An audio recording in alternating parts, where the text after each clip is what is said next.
ઘણા લોકોને હોય છે કે પેનિક અટેક આવતા હોય છે, તો પેનિક અટેક શું છે અને પેનિક અટેકને આપણે કઈ રીતે આઈડેન્ટિફાઈ કરીએ? So panic attack is basically that intense surge of anxiety જે થોડાક જ મિનિટ્સમાં એ સર્જ જે વધી જાય છે, that intense surge of anxiety which aggravates in few minutes is what we call panic attack. So any પહેલા we should understand what is anxiety, because people are talking a lot about anxiety.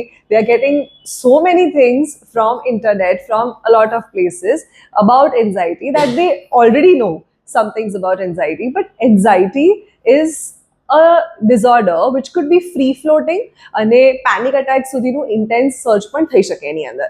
સો એન્ઝાઇટીમાં થાય શું કે જ્યારે સિમ્પથેટિક hyper activity થઈ જાય, when the sympathetic nervous system gets a little aggravated, એ કોઈ પણ રીઝનથી થઈ શકે. જ્યારે કોર્ટિસોલ જે સ્ટ્રેસ હોર્મોન છે એ ટ્રિગર થયો અને એના કારણે ન્યુરો રિસેપ્ટર્સ ટ્રિગર થઈ ગયા, એના કારણે સિમ્પથેટિક હાઇપર એક્ટિવિટી થઈ જાય.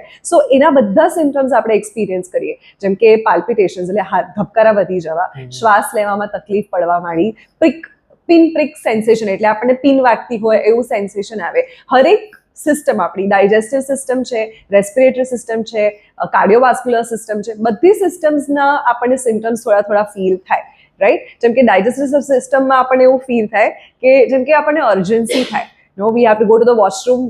વારે ઘડીએ આપણે જેમ કે એક્ઝામ આવે અને એવી ફીલ એન્શિયસ, તો આપણે વારે ઘડીએ વોશરૂમ જવું પડે, વારે ઘડીએ even if to in not just the washroom for micturition, we also have this urge for defecation, એટલે એ પણ થઈ શકે. ઘણા લોકોને સડનલી કોન્સ્ટિપેશન પણ થઈ જાય. So these are the symptoms which you normally experience when digestive system is involve. Respiratory system involve હોય તો આપણને બ્રેથલેસનેસના સિમ્ટમ્સ આવે, એકદમ કોલેપ્સના સિમ્ટમ્સ બી આવી શકે છે આપણને, કે આપણે એકદમ જ બેભાન થઈ જઈએ એવું થાય, આપણને એકદમ જ હાઇપર વેન્ટિલેશન થાય ને બેભાન થઈ જઈએ. જરા કાર્ડિયોવાસ્ક્યુલર સિસ્ટમ હોય તો આપણને એવા સિમ્ટમ્સ આવે, લાઈક આઈ સેડ, કે પાલ્પિટેશન્સ થાય, બ્રેથલેસનેસ થાય, ચેસ્ટ પેઇન થવા માંડે, થ્રોબિંગ આપણને પેઇન થાય ચેસ્ટમાં, અને આપણને એવું લાગે કે એઝ ઇફ મને કાર્ડિયક અરેસ્ટ આવી ગયો છે અને as if I am going to dye.